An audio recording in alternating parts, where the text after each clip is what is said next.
당신의 선택은 안전합니까? 당신의 선택은 안전합니까? 우리가 창세기 12장과 13장을 보면 선택이라고 하는 것이 얼마나 중요한가 하는 것을 실감할 수가 있습니다. 우리는 이미 창세기 12장을 통해서 아브라함의 선택을 보았습니다. 아브라함이 살고 있는 가나안 땅에 기근이 들었을 때 그 기근의 위기를 대처해 나가는 아브라함의 선택을 말입니다. 아브라함이 선택할 수 있는 길은 두 가지였습니다. 하나의 선택은 가나안 땅에서 계속 버티기를 하는 선택입니다. 이 선택은 신앙적인 선택입니다. 하나님의 언약을 믿고 현실을 믿음으로 이겨나가는 신앙적인 선택인 것입니다. 그러나 아브라함이 선택할 수 있는 또 다른 선택의 길도 있습니다. 기근을 피해서 애굽으로 이주를 하는 선택입니다. 이 선택은 지극히 현실적인 선택입니다. 아브라함은 선택의 기로에서 고민을 하다가 결국은 현실적인 선택을 하게 됩니다.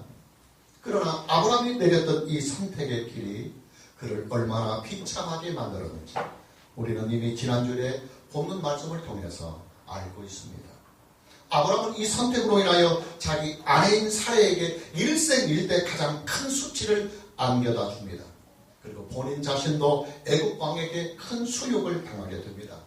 감사하게도 하나님께서 아브라함이 선택한 이 잘못된 길을 하나님이 나서서 직접 바로 잡아주셨기 때문에 아브라함은 그 큰 위기를 잘 벗어날 수 있었습니다.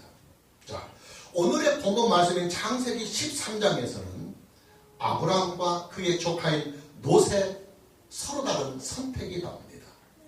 아브라함과 롯은 하나님의 축복을 받아서 가축들이 크게 늘어나게 됩니다. 유목민이었던 그들에게 가축이 많다고 하는 것은 현실적으로 볼 때 가장 피부에 와 닿을 수 있는 축복이었습니다. 가축이 늘어나고 삶의 공간이 커지다 보니까 아브라함과 조카 롯은 이제 같은 공간에서 함께 살 수 없는 상황에까지 이르게 됩니다. 늘어나는 가축으로 인해서 아브라함의 목자와 롯의 목자들이 서로 티격태격 다투기까지 하게 되는 것입니다. 이제 아브라함과 롯은 서로 분가를 해야만 하는 상황에까지 이르게 됩니다. 아브라함은 어느 날 롯을 불러서 상의를 합니다. 그리고 그 결과 그들은 서로 따로따로 이제 분가를 하기로 결정을 합니다. 자, 문제는 이때 발생합니다.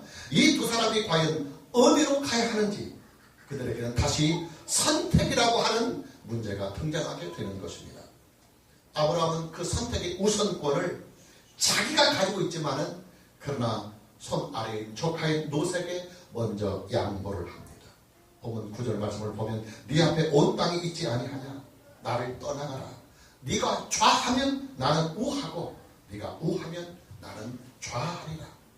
선택의 우선권을 쥔 롯은 요단 온 지역을 선택해서 동쪽으로 이주를 합니다. 본문 10절과 11절을 보면 이에 롯이 눈을 들어 요단 지역을 바라본 즉 소알까지 온 땅에 물이 넉넉하니 여호와께서 소돔과 고모라를 멸하시기 전이었으므로 여호와의 동산 같고 애굽 땅과 같았더라. 그러므로 롯이 요단 온 지역을 택하고 동으로 옮기니 그들이 서로 떠난지라. 롯이 떠난 후에 아브라함은 하나님께서 언약해 주신 그 가나안 땅에 그대로 정착을 합니다. 아브라함은 이제 가나안 땅에서 아예 본격적인 정착을 하게 되는 것입니다.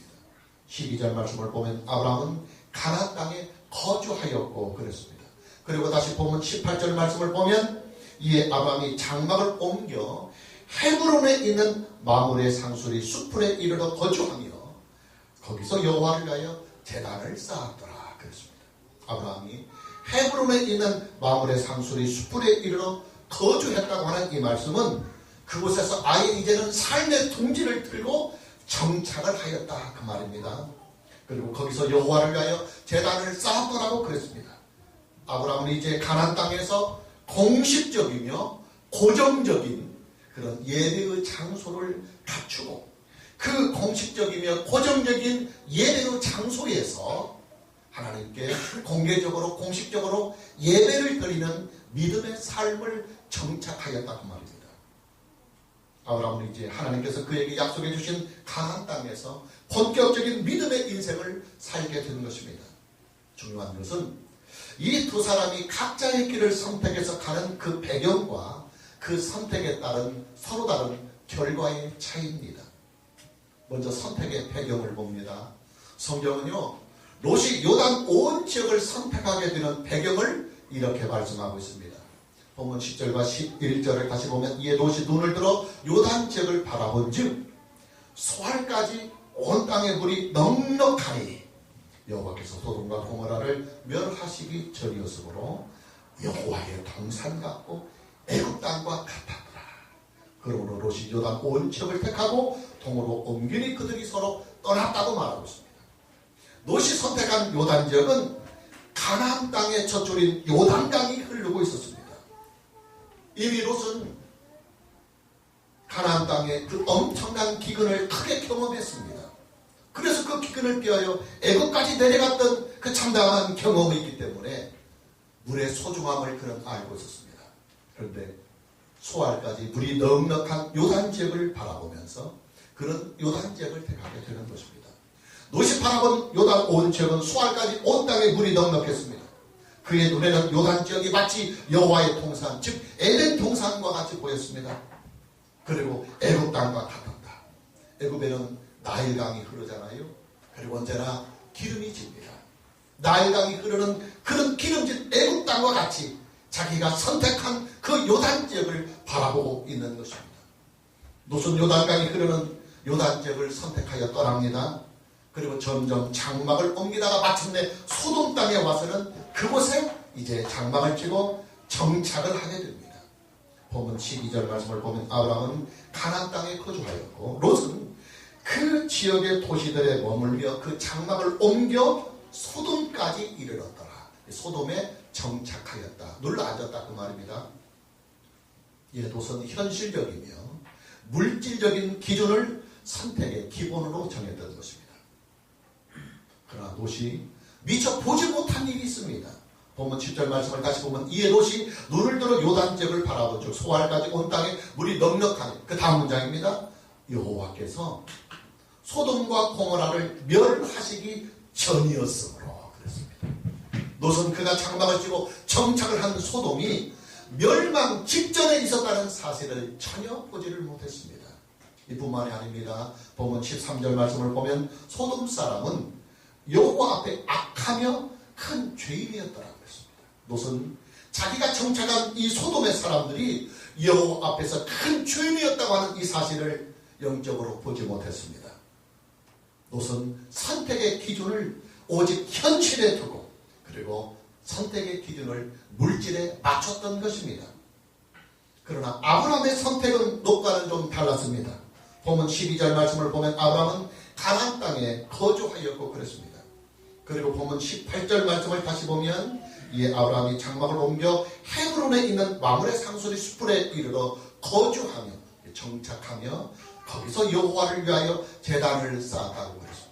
아브라함은 가나안 땅의 핵심부인 헤브론에 거주를 정하고 정착을 합니다. 이 헤브론은 예루살렘 바로 밑입니다. 가나안 땅의 핵심부입니다. 뿐만 아니라 그는 그곳에 여호와 하나님을 섬기는 신앙의 기둥을 세우자 공식적인 제단을 쌓고 이제는 예배를 드리는 삶을 본격적으로 시작하게 됩니다. 아브라함의 선택은 신앙적인 선택이요. 아브라함의 선택은 하나님의 언약을 믿고 그 언약에 충실한 언약에 대한 선택이었던 것입니다. 현실적으로만 봤을 때 아브라함이 선택한 헤브론은 롯이 선택한 요단 지역이나 소돔보다는 물질적인 환경에서는 한참 부족한 형편이었습니다. 그러나 아브라함은 믿음을 우선으로 하여 헤브론을 선택했습니다. 하나님의 언약의 말씀을 우선으로 해서 헤브론에 정착을 했습니다. 그리고 하나님의 영광을 우선으로 해서 헤브론에 제단을 쌓고 공식적인 믿음의 삶을 예배의 삶을 시작한 것입니다. 자, 그럼 이제 아브라함과 롯이 이렇게 선택한 그 길에 대한 결과를 우리가 함께 봅니다. 먼저 롯이 선택한 그 길에 대한 결과를 우리가 살펴봅니다. 우리가 다음 장에 이제 다음 주일날 살펴보겠지만 창세기 14장을 보면 롯이 정착한 소돔 땅에 큰 전쟁이 일어납니다. 그리고 롯과 그의 모든 가족은 그 전쟁 중에 포로로 잡혀가게 됩니다. 그리고 모든 재물과 재산도 다 빼앗겨버리고 맙니다. 가까스로 아브라함이 구출을 해주어서 목숨과 재산을 보전할 수는 있었지만은 그때부터 롯의 인생은 급격한 하얀 길을 걷게 됩니다. 롯의 위기는 이것으로 끝나지 않아요. 창세기 19장에 가면 하나님께서 소돔과 고모라를 멸하실 때 롯은 겨우 목숨만 구해서 그 성을 빠져나옵니다. 소돔을 탈출하는 그 과정에서 우리가 잘 알다시피 롯의 아내는 소금 기둥이 되어버립니다. 그리고 두려움에 빠진 롯은 결국 두 딸과 함께 동굴에 거주하게 됩니다. 그리고 그 동굴에서 두 딸들과의 근친 상간을 통해서 모압과 암몬을 낳게 됩니다. 롯이 선택한 그 길의 결과는 아주 비극적이며 씁쓸한 결과를 맞게 되는 것입니다. 물질을 따라서 현실적인 기준으로만 인생을 선택했던 롯은 오히려 물질도 다 잃고 아내도 잃고 마침내는 추한 인생으로 전락을 하고 만 것입니다. 그러나 믿음의 길을 선택한 아브라함에게는 하나님의 축복이 주어졌습니다. 할렐루야.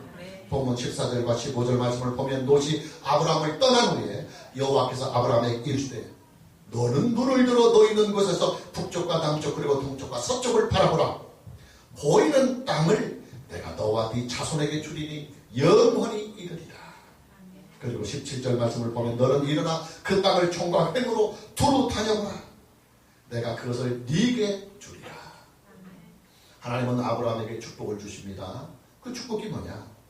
아브라함이 지금 바라보고 있는 동서남북의 모든 땅들을 아브라함과 그 자손에게 영원히 주시겠다고 하는 축복을 선언해 주십니다. 그리고 아브라함이 받고 있는 동서남북의 모든 땅들을 아브라함에게 다 주시겠다고 축복을 하시는 것입니다. 아브라함이 받은 축복은 이뿐만이 아닙니다. 본문 16절 말씀을 보면 내가 네 자손이 땅에 티끌같게 하리니 내가 네 자손이 땅에 티끌같이 하리니 사람이 땅에 티끌을 등이 셀 수 있을진데 네 자손도 세리라.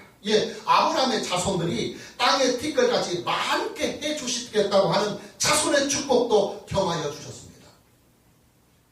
지금 아브라함의 아내는 요즘으로 말하면 불임에 걸려서 아직 아들 하나 딸 하나도 못 낳고 있는 그런 상황을 그런 현실을 감안해 볼 때 아브라함이 받은 이 축복은 실로 놀라운 축복이 아닐 수 없는 것입니다. 그리고 여러분 우리의 선택이 그만큼 중요하다 그 말이에요. 우리는요 우리의 선택이 얼마나 중요한지 선택하는 그 순간 그 처음에는 잘 모릅니다. 그러나 시간이 흐르다 보면 우리가 선택했던 일들에 대한 열매와 결과들이 현실 속에서 부딪혀올 때 그때서야 비로소 우리는 선택의 소중함을 알게 됩니다.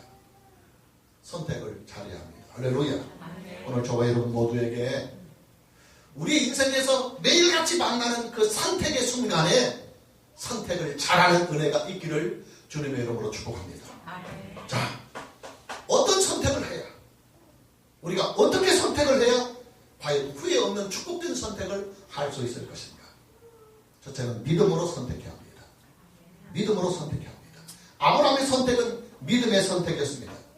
그는 믿음으로 하란을 떠났고 믿음으로 가나안 땅에 들어갔습니다. 그는 가나안 땅에 기근이 왔을 때 한때는 믿음이 약해져서 믿음의 선택보다는 현실적인 선택을 한 적도 있었습니다. 그러나 그는 이 한 번의 쓰라린 경험을 통해서 믿음으로 선택한다고 하는 것이 얼마나 중요한가를 그는 피부로 느꼈고 삶의 체험을 통해서 그게 깨달았습니다. 그리고 그는 이제 다시 한번 선택의 순간이 그의 인생에 부딪혀 봤을 때 이제는 단호히 믿음의 선택을 하고 있는 것입니다. 여러분 성경은요 우리에게 오직 믿음으로 살 것을 선포하고 있습니다. 오직 믿음으로 살라고 말씀하고 있습니다. 아브라함이 여호와를 믿으니 여호와께서 이를 그로 의로 여기셨다고 성경은 말씀합니다. 성경은 또 의인은 그의 믿음으로 말미암아 살리라고 말씀합니다.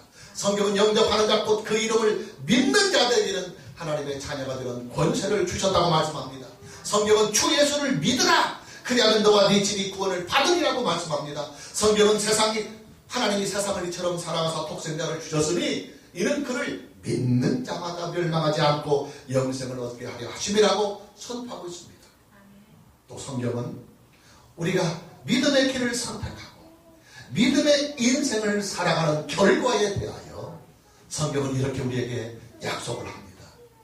믿음으로 살아가는 사람에게는 하나님께서 구원을 주시고 영원한 생명을 주시며 의의 부활을 주시고 새하늘과 새 땅으로 임하는 하나님의 나라를 주신다고 말입니다. 할렐루야. 오늘 저와 여러분 모두에게 믿음으로 살고 믿음으로 선택하는 은혜가 있기를 주님의 이름으로 축복합니다. 두 번째는 말씀 안에서, 하나님의 말씀 안에서 선택하라는 것입니다. 여러분, 성경 말씀은요 하나님의 언약의 기록입니다. 옛 언약을 기록해서 구약이라고 하는 것이고, 그리스도 예수 안에서 새로운 언약을 기록했다고 해서 신약이라고 하는 것입니다. 그리고 그 언약이라고 하는 것은요 우리가 하나님께 비빌 수 있는 유일한 언덕입니다. 여러분, 만일 우리에게요 하나님의 이 언약이 없으면 우리가 어떤 결정을 하고 그리고 어떤 선택을 해나간다 할지라도 그것은 아무런 쓸모가 없습니다. 만일 우리의 인생에 하나님의 언약이 없다고 한다면 그 어떤 선택도 하나님은 우리에게 책임을 져주지 않습니다. 하나님의 언약이 없으면 인생의 그 어떤 노력이나 시간들도 사실은 아무런 희망이 없습니다. 왜냐하면 우리의 시간과 우리의 노력에 대한 그 열매들의 축복으로 올 수 있는 근거가 전혀 없기 때문입니다. 여러분, 우리 속담에요 이런 말이 있어요. 떡 줄 사람은 생각지도 않는데 김치국 먼저 마신다고 하는 말이요.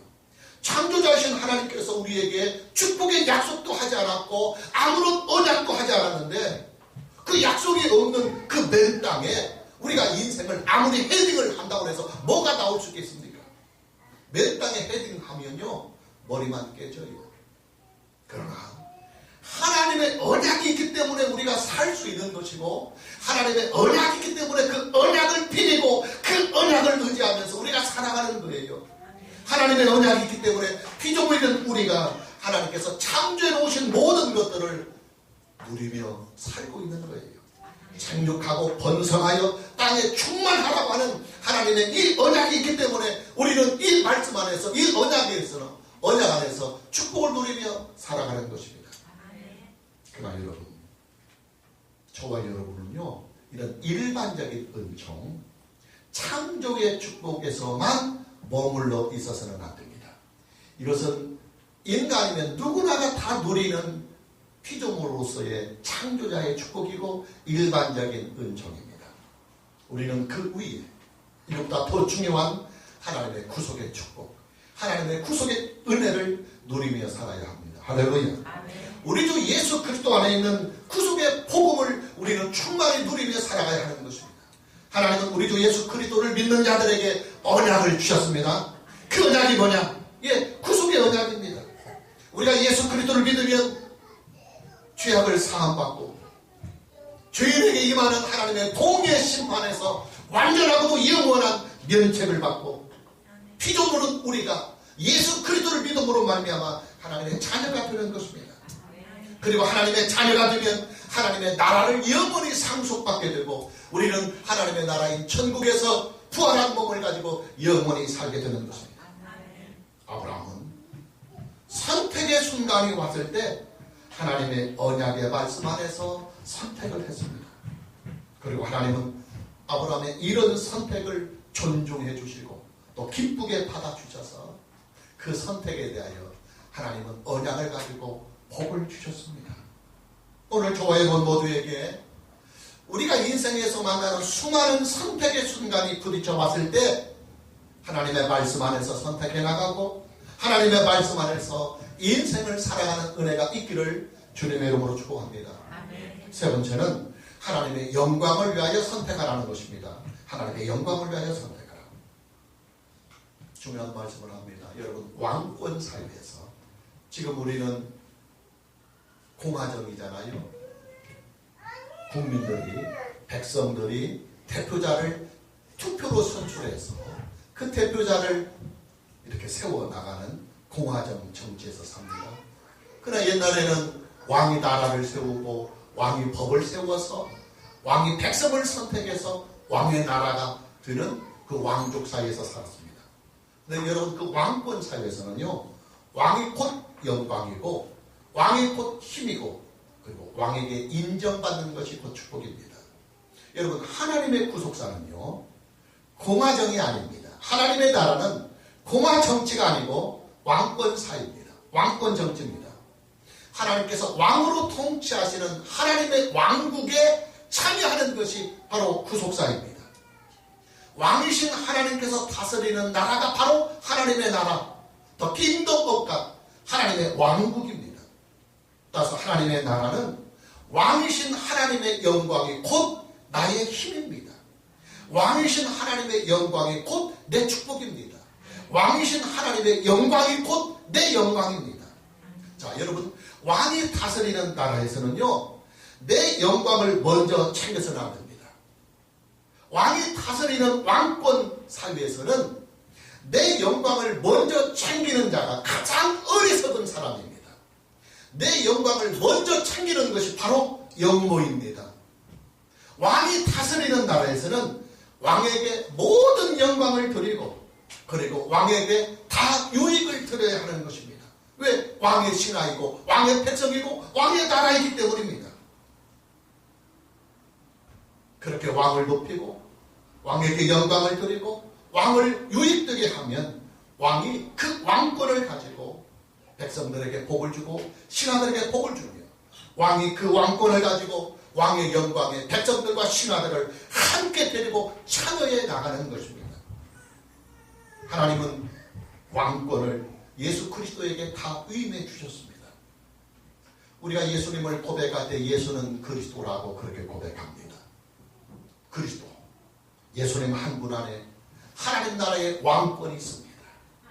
예수님 한 분 안에 하나님 나라의 대제사장의 권한이 있습니다. 예수님 한 분 안에 하나님 나라의 선지자의 권한이 있습니다. 예수님 한 분 안에 하나님 나라의 모든 권한이 다 있습니다. 이것을 인정하고 고백하는 것이 예수는 그리스도라고 하는 우리의 신앙의 고백이 되는 것입니다. 할렐루야. 예수 그리스도를 믿는 것이 곧 하나님의 영광입니다. 예수 그리스도를 이 세상에 충만하게 나타내고 내 인생을 통해서 나는 죽고 나는 없더라도 나는 비춰낼지라도 내 인생과 삶을 통하여 예수 그리스도 한 분이 존귀하게 드러나고 존귀하게 나타날 수 있다고 한다면 내 인생은 하나님의 영광이 되는 것입니다. 예수 그리스도 한 분을 위하여 인생이 바로 하나님께 영광을 드리는 인생입니다. 예수 그리스도를 최우선적으로 선택해 나가는 인생이 하나님의 영광을 위한 올바른 선택이라고 하는 것입니다. 아브라함의 선택의 기준은 왕이신 하나님의 영광을 언제나 항상 가장 우선적으로 선택을 해나가는 그 하나님의 영광을 위한 선택에 있었습니다. 하나님은 그런 아브라함의 선택을 존중해 주시며 환영해 주시면서 그런 선택에 대하여 하나님의 영광을 주셔서 하나님 복을 누리게 하신 것입니다. 오늘 저와 여러분 모두에게 하나님의 영광을 위하여 부딪히는 모든 인생의 일들에 대하여 선택을 해나가고 또 그 선택해 나간 여러분의 인생들을 하나님의 영광을 위하여 성실하게 믿음으로 살아가는 은혜가 있기를 주님의 이름으로 축복합니다. 자, 마무리합니다. 하나님에게도 선택이라고 하는 이 주제, 이 선택이라고 하는 이 문제는 하나님에게도 아주 중요한 일입니다. 왜냐하면 우리가 알다시피 하나님의 구속사는 전적으로 하나님의 선택에 의해서 움직여지고, 그리고 하나님의 구속사는 전적으로 하나님의 선택으로 이루어지기 때문입니다. 그래서 하나님에게도 선택의 문제는 아주 중요한 문제입니다. 그러나 여러분, 하나님의 선택과 우리의 선택에는 두 가지 면에서 본질적인 차이가 있습니다. 첫째, 어떤 차이가 있냐면 하나님은 선택을 하실 때 모든 것을 다 하시고 선택하십니다. 모든 것을 다 하시고 선택하십니다. 그렇기 때문에 하나님의 선택에는 실패가 없고 실수가 없고, 실패와 실수가 없으니까 후회 자체가 없는 것입니다. 그러나 저와 여러분의 선택은 다릅니다. 우리는 앞일을 전혀 모르는 상태에서 선택을 합니다. 우리가 앞일을 알고 선택해 나가면 좋은 것, 축복된 것, 후회하지 않는 것을 선택해 나갈 수 있겠지만은 우리는 앞일을 모르고 현실만 보고 선택을 해 나가기 때문에, 예측만 하고 선택해 나가기 때문에 우리는 그 선택에 틀릴 수 있는 것입니다. 그러기에 우리의 선택에는 실패가 있습니다. 그리고 실수가 있고 후회가 있고 눈물이 있고 좌절이 있고 절망이 있는 것입니다. 그렇다면 여러분, 우리가 실패가 없는 선택, 실수가 없는 선택, 후회가 없는 선택을 해 나가려면 어떻게 해 나가야 됩니까? 성경이 우리에게 가르쳐 주시는 길을 따라서 선택해 나가는 것이 가장 지혜로운 선택입니다. 할렐루야. 그런데 그 성경이 우리에게 어떤 길을 선택해 나가라고 선택의 기준을 설정해 주시느냐 하면 조금 전에 말씀드린 세 가지. 첫째는 믿음으로 선택하라. 둘째는 하나님의 말씀 안에서 선택해 나가라. 그리고 셋째는 하나님의 영광을 위하여 선택해 나가라. 할렐루야. 하나님의 선택과 우리의 선택이 본질적으로 다른 두 번째 이유는, 하나님은요, 하나님이 선택한 일에 대하여, 하나님은 전능하신 분이기 때문에 그 선택에 대하여 책임을 질 수 있는 능력이 하나님께는 모두 다 있습니다. 그렇기 때문에 하나님은 당신의 주권을 가지고 하나님의 뜻대로 선택을 하실 수 있습니다. 왜? 능력이 있으니까요. 선택에 대하여 책임질 수 있는 모든 능력이 하나님은 다 있기 때문에 그 능력을 가지고 선택하시고 그 능력에 대하여, 그 선택에 대하여 능력으로 마무리를 시키는 것입니다. 그러나 저와 여러분의 선택은 다릅니다. 우리는요, 우리 자신들이 선택한 일들에 대하여 책임을 질 수 있는 능력이 사실상 우리들 자신에게는 없습니다. 선택은 우리가 하지만 그 선택을 책임질 만한 능력은 우리에게 없습니다. 선택만 했지 그 선택에 대한 책임을 질 수 있는 능력이 우리에게는 사실상 없는 것입니다. 그렇다면 여러분, 우리는 선택을 해 나갈 때 어떤 선택을 해야 지혜로운 선택을 하겠습니까? 우리가 선택한 일에 대하여 하나님께서 책임을 져줄 수 있는 선택을 해야 된다. 할렐루야. 나는 능력이 없어서 내가 선택한 일에 대하여 책임을 질 수는 없지만 하나님이 원하시는 선택을 했을 때 내 선택을 하나님이 책임져 주시기 때문에 하나님이 나의 선택에 대하여 책임을 질 수 있는 선택만 할 수 있다고 한다면 우리의 선택은 영광스러운 선택이 되는 것이고 축복되고 아름다운 선택이 되는 것입니다. 자, 하나님께서 우리의 선택을 책임져 줄 수 있는 선택이 뭐냐면 조금 전에 말씀드린 세 가지입니다. 믿음으로 선택하는 것, 하나님의 말씀 안에서 선택하는 것, 그리고 하나님의 영광을 위하여 선택하는 것입니다. 오늘 저와 여러분 모두에게 우리가 인생을 살면서 만나는 수많은 사건들과 일들에 대하여 항상 믿음으로 선택하고 하나님의 말씀 안에서 선택하고 하나님의 영광을 위하여 선택하는 은혜가 있기를 주님의 이름으로 축복합니다. 아멘. 할렐루야. 아멘.